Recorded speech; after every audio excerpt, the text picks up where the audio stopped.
और उसको सुलभ भी कहा जा रहा है, तो कैसे वो दुर्लभ वस्तुएं सुलभ है? तो भगवान जगत गुरु शंकराचार्य जी कहते हैं, देवानुग्रह है।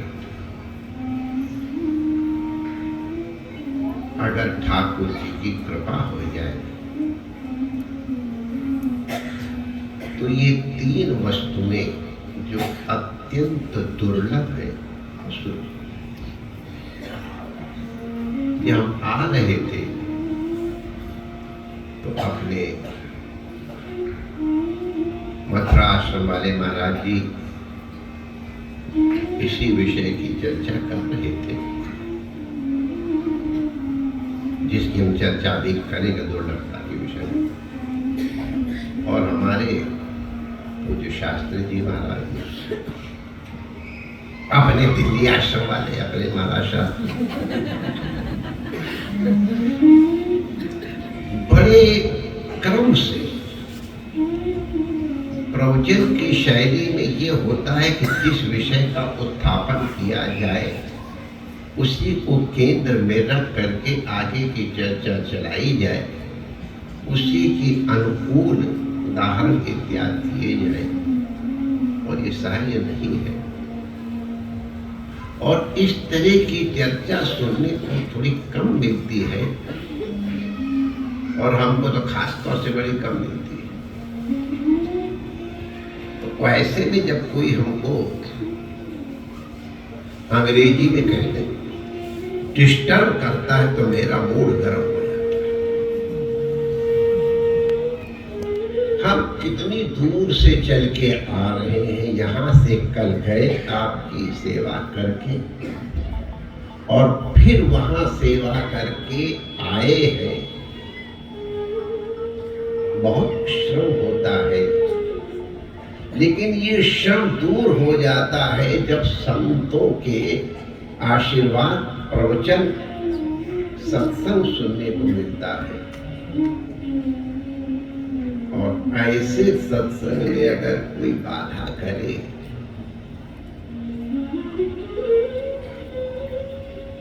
कुत्ते के सामने रोटी रखी हुई और तुम जरा पहुंच के देखो डिस्टर्ब करके, तो पता चल जाए।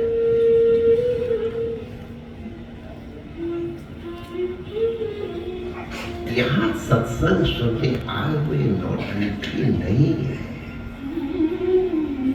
हमको आंख दिखानी पड़ी, कोई समझ नहीं रहा था हमारी, अब ये तो बचपन से ही हम बड़ी हो गई। उसको समझ आया कि वहां कोई ऐसी क्रिया हो रही जो महाराज जी को डिस्टर्ब करे, बड़े प्रसन्न हुए। आगे से अपनी सीट छोड़ के वहां पहुंच गई। कुछ बच्चे वहां फूलों से खेल कर रहे थे।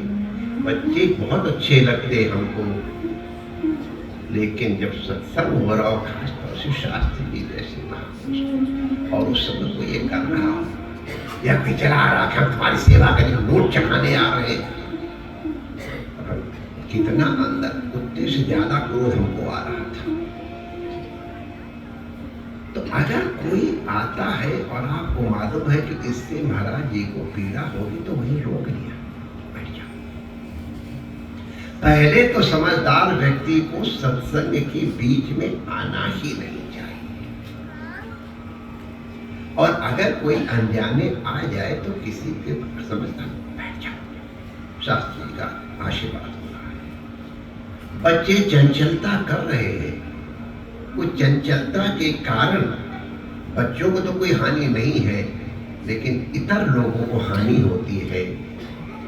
जिनके बच्चे हैं, अगर उनको संयम से नहीं रख पाते हैं, तो कम से कम उनके कारण श्रोताओं को जो विघ्न पड़ रहा है, उस पाप से बचने के लिए बच्चों को लेके इधर उधर चले जाए।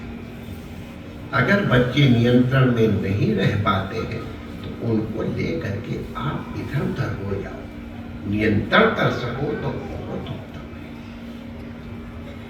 हम आए थे, बड़े अच्छे मूड में सत्संग चल रहा था, तो हम इसलिए सावधान, हम सीधे गाड़ी से ठाकुर जी इधर आके आसन बैठ गए, केवल इसलिए कि आप लोगों को प्रसन्नता होती है कि हम आए और 2 शब्द आपकी सेवा में प्रस्तुत करें।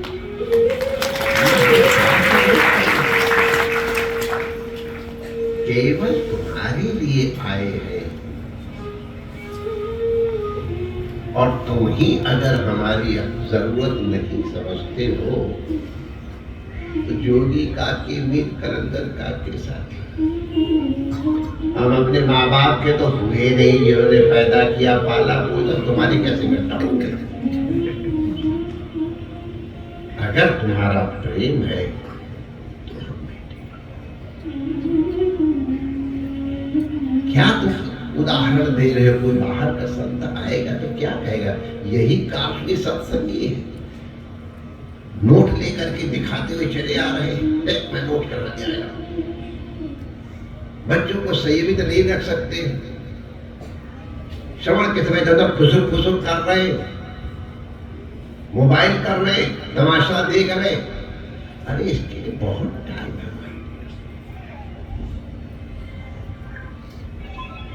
शंकराचार्य जी का वो श्लोक जिसका पूज्य शास्त्री जी के आशीर्वाद श्रवण के अंदर मुझे स्मरण हुआ, पूज्य मथुरा वाले महाराज जी ने भी इस विषय को उद्घाटन किया।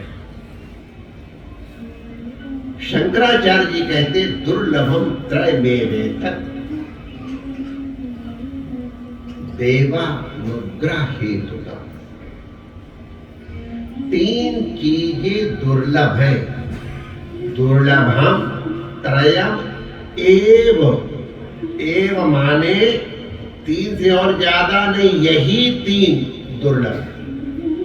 दुर्लभम त्रयम एव एतत्। एतत् माने ये, क्या ये जो मैं कहने जा रहा हूं? क्या कहने जा रहे हो? दुर्लभ है। बहुत संपत्ति हो जाए, लॉटरी निकल आवे, बड़ी पोस्ट मिल जाए,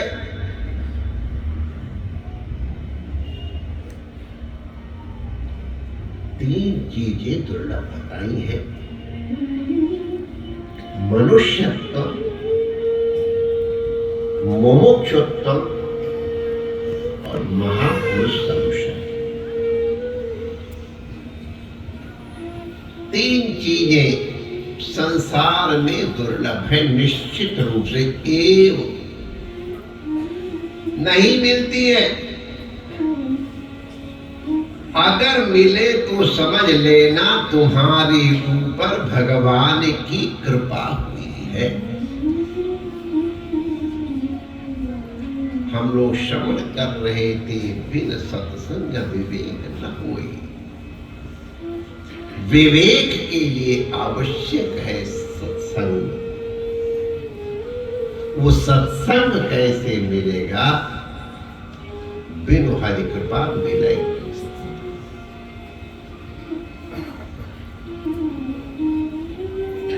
भगवान की कृपा से ये 3 चीजें प्राप्त होती हैं। पहली चीज है मनुष्यत्वम। मनुष्य दुर्लभ, मनुष्य जन्म दुर्लभ है। सबसे दुर्लभ कौन शरीर? सबसे दुर्लभ शरीर कौन सा है? तो कहते हैं मनुष्य का शरीर सबसे दुर्लभ है, क्योंकि इसी शरीर में साधन कर सकते हो। साधन 2 तरह के हैं, एक तुमको फंसाने वाला साधन और एक तुमको बंधन से मुक्त करने वाला साधन। साधन इस शरीर से ही होगा, मनुष्य शरीर से ही होगा। पशु पक्षी देवता आदि साधन नहीं कर सकते। मनुष्य शरीर, बाकी सब भोग योनियां हैं। मनुष्य शरीर, इसमें आकर के जीव साधनाएं कर सकता है। ये दरवाजा है, इस दरवाजे से बाहर भी निकल सकते हो और इस दरवाजे से अंदर आके फंस भी सकते हो। तो साधन इसी शरीर से संभव है। कैसे साधन? बंध और मोक्ष। फिर 84 लाख योनियों का चक्कर मिले, ये इसी शरीर से ही संभव है। मनुष्य शरीर ही फिर अपने कर्तव्यों से 84 लाख योनियों की यात्रा के लिए हेतु बन जाता है। और यही मनुष्य शरीर से अगर साधन करे तो मोक्ष भी मिल जाता है, बंधन से मुक्ति भी मिल जाती है। तो इसलिए इस शरीर के लिए कहा गया है दुर्लभ शरीर। मनुष्य शरीर दुर्लभ है। देवता भी इस शरीर के लिए तरसते हैं और ये शरीर मिल जाए और भारत भूमि में जन्म मिल जाए तो देवता अपने को धन्य मानते हैं। समस्त स्वर्ग अपवर्ग सबकी प्राप्ति का माध्यम हेतु ये शरीर। तो मनुष्य माने ये जो आकृति 2 हाथ और 2 पैर है, इसी का नाम भगवान शंकराचार्य जी मनुष्य वास्तविक रूप से मनुष्य नहीं है। ये विद्वानों की भाषा है। मनुष्यता वच्छेदका वच्छिन्न मनुष्य, माने मनुष्यता के गुण जिसमें हो उसको मनुष्य कहा जाता है। ये लक्षण है। अगर मनुष्यता वाले गुण नहीं है तो वो मनुष्य नहीं है। जैसे भगीरथ रथ खाता वच्छिन्न जल प्रवाह मत्वम गंगात्वम। भगीरथ के रथ से जो गड्ढा बन गया है उसमें जो भी जल आएगा सब गंगा, और उस रथ से खाद से अलग बहने लग जाए भले गंगा जी हो, वो गंगा जल कहलाएगा, गंगा नहीं कहलाएगा। ये लक्षण है। हर लक्षणों की व्याख्या नहीं करेंगे। गोपाल विलास में 19वें काल में लक्षणा इत्यादि जब आई है बात तो वहां आया है। तो माने जिसमें मनुष्य के गुण हो वो मनुष्य है, जिसमें मनुष्य के गुण न हो, मनुष्यत्व न हो, वो मनुष्य नहीं। तो क्या है भाई मनुष्य का लक्षण? उसको पशु से अलग क्या करता है? किस लिए हम, किस कारण से, किस हेतु से, कौन सा लक्षण दे करके हम मनुष्य को और पशुओं से अलग करें? तो लक्षण बताया है। आहार निद्रा भय मैथुनंच सामान्य में तद पशु भी निर्णान। अब इसका अर्थ आप सब जानते हो, बहुत व्याख्या हम नहीं कर रहे हैं। आहार पशु में भी और मनुष्य में भी। पशु माने पक्षी भी। आहार निद्रा भय शारीरिक जो अपने संबंध है वो, ये तो पशु भी करते हैं और मनुष्य भी। अगर वही करके रह जाता है तो उसमें मनुष्यत्व नहीं है, बल्कि पशु योनि में ज्यादा सुविधा उन चीजों की, आहार निद्रा भय मैथुन की। इसमें तो भी थोड़े बहुत रिस्ट्रिक्शन है। वैसे आप लोगों को रिस्ट्रिक्शन सब भूले जा रहे हैं, वो पहले भी करते हैं और वो तरक्की है, डेवलपमेंट है। ठीक है, तो आहार निद्रा भय मैथुन को ही अगर सब कुछ मान लिया गया तो ये तो पशु योनियों में ज्यादा बढ़िया है। तो पशु से अलग क्या करता है मनुष्य को? तो अभी जिसकी चर्चा हम लोग मुझे मथुरा वाले महाराज जी से सुन रहे थे, विवेक। विवेक माने ज्ञान। विवेक का मतलब है एक अच्छी चीज भी हमारे सामने है, एक बुरी चीज भी हमारे सामने है। हम अच्छी और बुरी चीज को पहले समझ पाए कि ये अच्छी चीज है और ये चीज बुरी है, ये हमारे लिए हितकारिणी है, ये हमारे लिए अहितकारिणी है, इसको अलग अलग समझ लेना।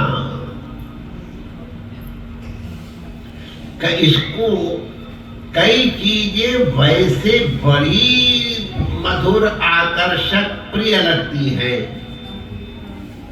लेकिन उनका सेवन करो तो हानि होगी। और कई चीजें ऐसी है जो देखने में उतनी मधुर नहीं है या उतनी आकर्षक नहीं है, लेकिन उनका परिणाम अमृत है। तो ये अमृत वस्तु को, अमृत प्रदान करने वाली वस्तु को पहले समझना और विष प्रदान करने वाली वस्तुओं को पहले समझना,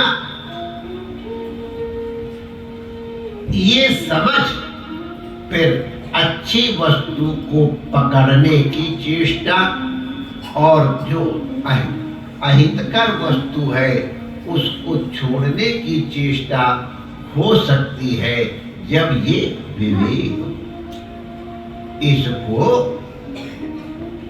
हित अनहित अविवेक, हित अनहित विवेक कहेंगे। विवेक माने दो या दो से अधिक वस्तुओं को अलग अलग करना। जैसे हंस को नीर क्षीर विवेक करना होता है, पानी अलग और दूध अलग। तो संसार में क्या वस्तु अच्छी है, हमारे लिए हितकर है, समाज के लिए, राष्ट्र के लिए, परिवार के लिए, और सबसे बढ़कर के अपने लिए हितकर है, इसको जानने की इच्छा जिसमें है उसको मनुष्य है। जिसको अपने दुख से निवृत्ति का मूल ढूंढना है, आखिर हम दुखी क्यों हैं और हम सुखी कैसे हो पाएंगे, इसकी इच्छा जिसमें होगी, ऐसी इच्छा को वाले मनुष्य को, मनुष्य जीव को मनुष्य कहते हैं। वरना eat drink and B Mary तो फिर वो बराबर काम है। तो इसको इस तरह की इच्छा हो, जब भूख लगती है तो आदमी किसी, अरे भूख से ज्यादा प्यास लगती है। अब आपको तो सबको मालूम होगा, जब पानी न मिल रहा हो और बहुत भयंकर प्यास लगी हो तो कितने कीमत में हम एक गिलास पानी ले लेंगे। यूं कुछ होगा, हम सब दे देंगे, भैया एक गिलास पानी मिला। तो जब तक तीव्र पिपासा नहीं होगी, जब तक तीव्र बुभुक्षा नहीं होगी, भूख, और जब तक विवेक की तीव्र इच्छा नहीं होगी, क्या हमारे कल्याण के मार्ग है, क्या अकल्याण का मार्ग है, तब तक मनुष्य आगे बढ़ने की चेष्टा नहीं करेगा। इस प्रकार की इच्छा का नाम है मुमुक्षा।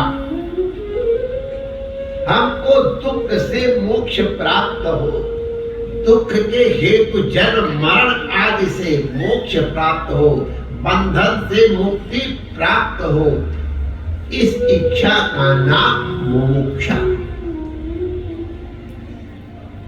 अब मुमुक्षा तो जागृत हो गई, भूख तो लग गई और बड़ी जोर की भूख लगी, बहुत जोर की प्यास लगी, मन के अंदर कसक हो गई किस तरह से वो मिलेगा।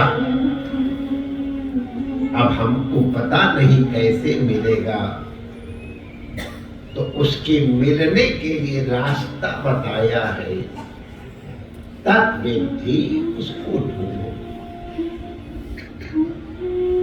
कैसे?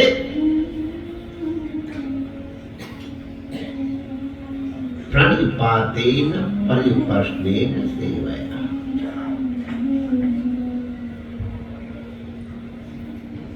उपनिषद में यही बात है और गीता में भी है।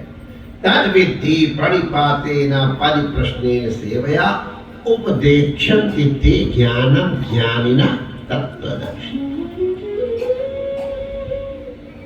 ज्ञानी और तत्वदर्शी महापुरुष जिन्होंने शास्त्रों का संप्रदाय पूर्वक विधिवत अध्ययन किया है, जो शास्त्र वेदता है, शास्त्र विज्ञ है, उनको श्रोत्री है, उनको ज्ञानी न कहा। और शास्त्र से जिस तत्व का ज्ञान प्राप्त किया है, उसको अपनी अनुभूति का विषय बना लिया हो, जिन्होंने तत्व साक्षात्कार कर लिया हो, उन्हें उपनिषद में ब्रह्मनिष्ठ कहते हैं और गीता में तत्वदर्शिना कहते हैं। तो ऐसे ब्रह्मिष्ठ और तत्वदर्शी महापुरुष की सन्निधि बहुत दुर्लभ है। पहले मनुष्यत्व दुर्लभ है, फिर मुमुक्षुत्व दुर्लभ है, फिर महापुरुष संशय दुर्लभ है। लेकिन ये तीनों आप लोगों को प्राप्त हो गई है और उतनी कोशिश आपको नहीं करनी पड़ी है।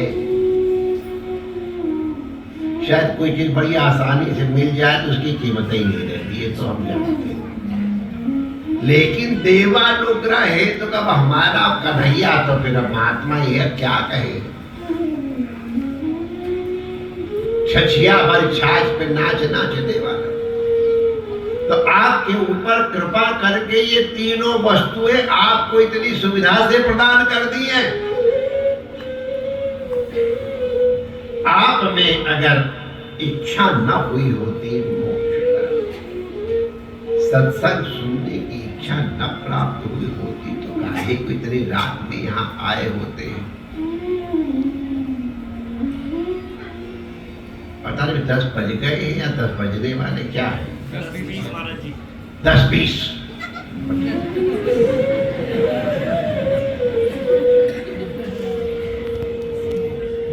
महापुरुष संशय। ये तीनों चीजें आपको सहज प्राप्त हो गई, लेकिन चूंकि आपको बड़ी सुविधा से मिल गई है, इसलिए हम कई बार देखते हैं आप उसकी कीमत नहीं करते। महापुरुष बहुत बार उदाहरण देते हैं कि एक आदमी को हीरों की थैली मिल गई, वो खेत में चिड़िया उड़ाने के लिए उनको कंकड़ की तरह प्रयोग करता था। उसे मालूम नहीं था ये इतनी दुर्लभ चीज है।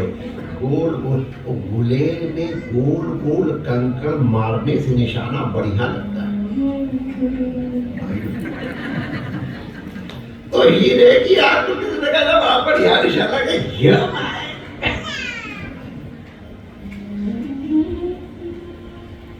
लगभग सारे हीरे खत्म हो गए। अरे क्या कर रहा भैया, क्यों चिड़िया उड़ा रहा हूं, कंकड़ है।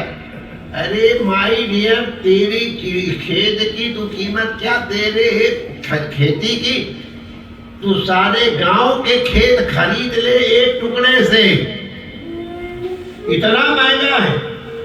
अल्लाह मुझे सब दे दे, मैं तुझे सारे खेत। अरे ना, मैं ना दूंगा। अब समझिए,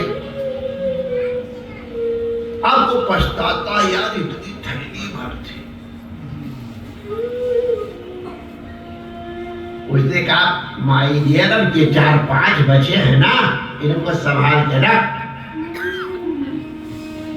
तुझे ये चिड़ी मारी नहीं कर, तेरी हीरा जैसी श्वासा बातों में बीती जाए। कभी कभी शिष्य लोग भी अपने गुरु को अपने आचरण से ऐसा बढ़िया शिक्षा देते कि क्या। अभी एक इन्हीं महापुरुषों का सत्संग किसी तीर्थ स्थल पे हो रहा था, वहां सुनने वालों को जाना था, तो मैंने कहा वहां जा रहे हो तो कथा के बाद पहले वहां महादेव जी के दर्शन करने की है, उनके दर्शन कर ले। अभी हवाई अड्डा मार है तो चर्चा चली, तो हमने दर्शन किया। मुझे मालूम था डांट लगाओगे हमको, लेकिन कथा सुनने के बाद महाराज मैं इस लायक नहीं रह पाता था कि मैं कहीं और दर्शन करने भी जाऊं। मैंने कहा सत्संग तो तूने किया, शराब पीने के बाद भी अगर कुछ और करने तो क्या शराब पी, सत्संग की मदिरा, प्रेम की मदिरा इसी तरह। हमने कहा पहला इसको समझ गए, तीर्थ स्थल में क्या जाना, सुन लिया, इतनी तृप्ति में है कि कहीं जाने की क्या। अब गदगद हो गए, इसको श्रवण इस तरह किया जाता है। वाह, तो ये श्रवण पूज्य शास्त्री के भी हम लोगों को श्लोक सुना रहे थे कि ये तीर्थ जो दूसरों को तार देते हैं उनको तीर्थ कहते हैं।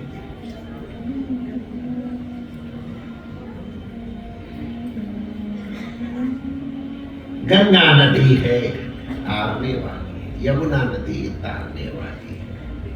अभी बता रहे थे सप्तपुरियां मोक्षदायिका है, 12 ज्योतिर्लिंगानी, उनके स्मरण कर लो, दर्शन कर लो, ये साधन कर लो, ये फल होंगे। शास्त्र प्रमाण से अपने शास्त्री जी अपनी अनुभव की बात कह रहे थे, इसलिए वो प्रभावशाली है। वो सब तीर्थ हैं और तीर्थ का फल होता है, शास्त्र प्रमाण है।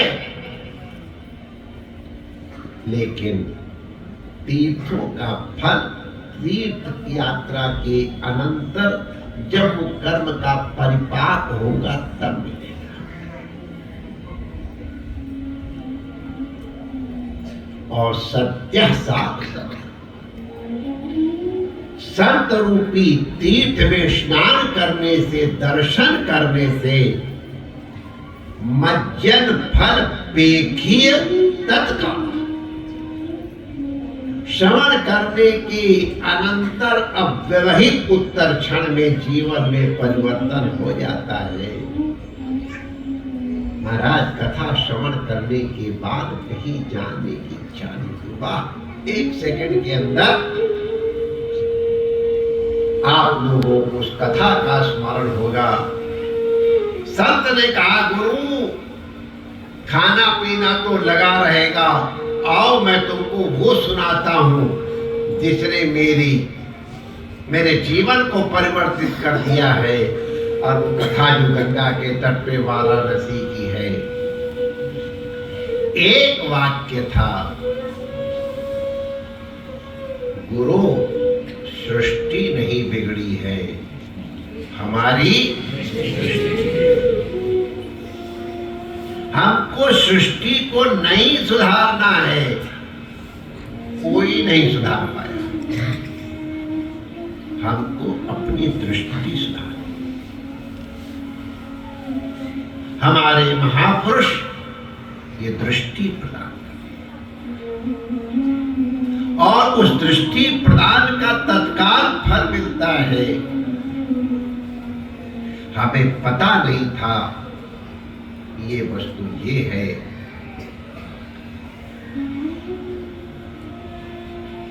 उदाहरण तो दूसरा है, लेकिन मतलब जो हम कह रहे हैं वो स्पष्ट हो जाएगा, इसलिए कह रहा हूं। कॉलेज के लड़के थे, कुछ लड़कियां उधर से जा रही थी और नेचुरली कमेंट्स तो लड़के हैं, लड़के होता ही है। तो किसी ने कहा वो मेरी मौसी की लड़की है।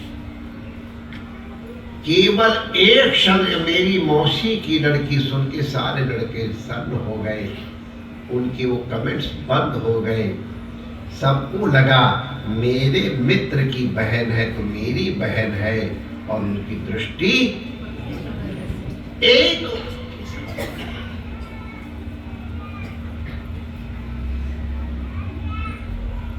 बेटी तो चिंता मत कर, ये कन्हैया ये तेरा पति है। पूरा जीवन बदल गया एक संतों का एक वाक्य, जैसे एक बूंद ठीक समय पर सीप में चली जाए तो मोती हो जाती है। न जाने किस समय आपके हृदय की सीपी का मुंह खुला हो, तो न जाने किस महापुरुष की कौन सी वाणी आपके उस सीपी में जा करके और आपके जीवन को सबको धन्य बना दे, पता नहीं चलता है। इसीलिए लिखा है सदा सत्संग, सदा सर्वदा सत्संग करते हैं। वार्षिकोत्सव के माध्यम से, भगवान के गोपाल के पाठोत्सव के माध्यम से आप सब लोगों को सत प्रयास से, आप में से कुछ लोगों के थोड़े विशेष प्रयास से, पूज्य शास्त्री जी के और सब संतों के अनुग्रह से वास्तव में ये दुर्लभ अवसर प्राप्त हुआ है। इसका कितना लाभ आप लोग ले पाएंगे। गंगा नदी तो भरी हुई है, समुद्र भरा है, तुम्हारा बर्तन कितना बड़ा है उतना जल आप ले जाओगे। जिसकी जितनी विशाल श्रद्धा है, जिसमें जितनी विशाल पात्रता है, तदनुरूप संचय होगा। लेकिन फिर भी एक बूंद भी जन्म जन्मांतर के पाप ताप संताप को विनष्ट कर सकती है। इसलिए इस दुर्लभ संयोग से चूको मत। हमने सबको प्रलोभित किया था, जाओ पच्चीस कमाल तैयार है, खाओ पियो जाओ, लेकिन आप लोग नहीं गए। तो इन महापुरुषों की वाणी का आशय भगवान शंकराचार्य जी की वाणी के माध्यम से आप लोगों को सुनने को मिल गया। ये कितना दुर्लभ है, ये आपको अनुभव करने को मिल गया। अब जानने के बाद भी अगर मानते नहीं है, माने हमारे ऊपर ईश कृपा हो गई जो हमको मनुष्यत्व मिल गया,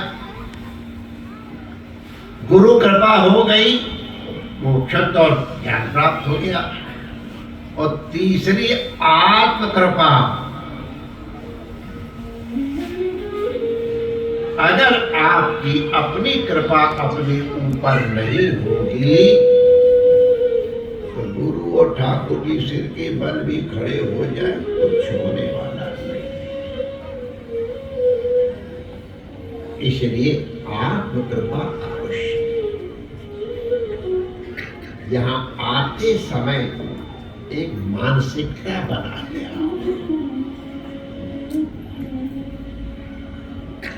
हमको अपने कल्याण के लिए आश्रम जाना है और श्रद्धा पूर्वक श्रवण करना है। जो श्रद्धा पूर्वक भक्ति पूर्वक आश्रम परिसर में प्रवेश करना चाहता है और नेचुरली उसकी वेशभूषा अलग होगी। वेशभूषा से पता चल जाता है कि ये वेशभूषाधारी किस भावना से इस परिसर में प्रवेश कर रहा है। हम लोक रंजन के लिए अपने को आवृत कर रहे हैं। आत्मरंजन के, गुरु रंजन के लिए, ठाकुर जी के रंजन के लिए हमारी वेशभूषा, हमारी चाल ढाल, हमारी सोच, हम किस दृष्टि से आ रहे हैं।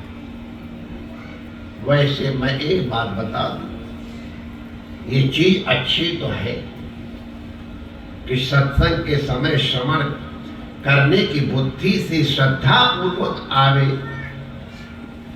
लेकिन जो बिना श्रद्धा पूर्वक आते उनका भी कल्याण होता है।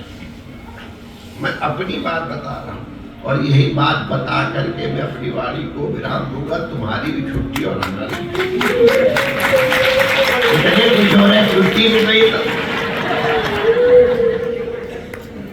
कितने कुछ जाती है। मैं हमारे गांव में प्रायः करके, परिवार में प्रायः करके सत्यनारायण की कथा हुआ करती। सत्यनारायण की कथा में हमारी कोई रुचि नहीं, इतनी नहीं। हमको तो सत्यनारायण की कथा के बाद जो पंजीरी और पंचामृत मिलता था उसमें इंटरेस्ट था। तो हम तो जाते थे पंजीरी और पंचामृत के लिए, और हाथ में पंचामृत कम आता था, एक गिलसिया लेके जाते थे। तो आएगा हाथ में कितना आएगा। आरती के बाद उसमें कुछ डालना पड़ता तो इकन्नी ले जाते थे। इकन्नी माने आज के 6 पैसे, उसमें इकन्नी बहुत होती थी, 1 रुपए। इकन्नी लेके जाते थे, खुट खुट खुट खुट करके। जब एक संग बजा कर एक क्लेश करना, दूसरा संग का बजा एक और। जब पूरी कथा हो गई और जय जगदीश हरे हुआ, जब प्रसाद बटा तो फट से हम पहुंच जाते थे। आगे कन्नी धरी, आरती में लिया तो पनीरी और पंचामृत के लोभ में मैंने सत्यनारायण की कथा सुनी थी। मैं अपनी बता रहा हूँ और मुझे सत्यनारायण की कथा याद है, लेकिन कभी मनते वो मत सीखना। लेकिन बिना मन से रहोगे, हमारे जैसे पनीरी और पंचामृत के लोभ में तो भी कल्याण होगा। देखो हमारा कल्याण होगा।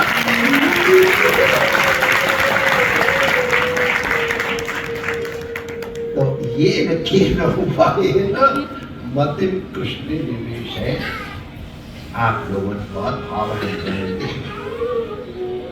कार्यों की भावों की तो हमारे अन्य संत भी प्रशंसा करते हैं। जो अभी सुना रहे थे संबंध, आपस में कार्यों का कितना प्यार का संबंध है ये देखने। अरे कोई एक हाथ छोड़ो, बाकी सब हमारा गुरु भाई हमारे से इतना प्रेम है। सगे भाइयों से अधिक प्रेम आप लोगों का आपस में गुरु भाइयों में है। सब एक दूसरे ये तुम्हारा गुरु के संबंध के कारण प्रेम है। ये प्रेम तुमको गुरु और ठाकुर जी से जोड़ता है। चलो इसका विनाश हो, सब भाई बहन आपस में अति प्रेम करें, जितना हो एक दूसरे का सहयोग दे। और आप लोग करते हो, हम सत्य हम ऊपर से नहीं, हम जानते करते हो, ठाट लगाते हो एक अलग बात है, लेकिन प्यार भी बहुत करते। तुम लोग नींद मारे तो तुमको आने क्या जरूरत, हम कल सवेरे आ जाते, तुम्हारे मारे जाए। और इशारा हुआ था कि आप ऊपर चले जाइए, थोड़ा कर करके आ जाए। मैंने कहा नहीं, इतने प्यारे प्यारे हमारे सब बैठे हुए हैं, इनके देखे बिना हमको ऊपर चैन मिलेगी। अब तुम लोगों को भरपेट देख लिया, दो चार बढ़िया बातें भी सुना दी और दो चार मीठी मीठी बातें सुना दी है, इनको बांध करके रखना। हम सभी महापुरुषों के चरणों में वंदन श्रद्धा पूर्वक करते हैं। शास्त्री जी को क्या वंदन करें, कितनी सेवा में हमारे वाले हैं। और आप लोगों की भक्ति भावना का भी, श्रद्धा भावना का भी जरूर अभिनंदन करते हैं। परमात्मा आप, अरे तो यार माय डियर, तुम तो अभी तक ये करे हो ठाकुर जी, आज हमको ध्यान ही दे रहा, सॉरी माय डियर, वरना हम पहले कह दिया करते थे भाई ठाकुर जी की शयन आरती करा दो। अरे भैया, हम सत्संग कहते भाई चुपचाप पी के शयन आरती बोल के, और जय माय डियर का मन भी कहता हम सुनेगा तो सुनो, फिर क्या मुझे भी होश नहीं रहा भाई कि कथा सुनने के बाद या सुनाने के बाद कहाँ होश रहता है।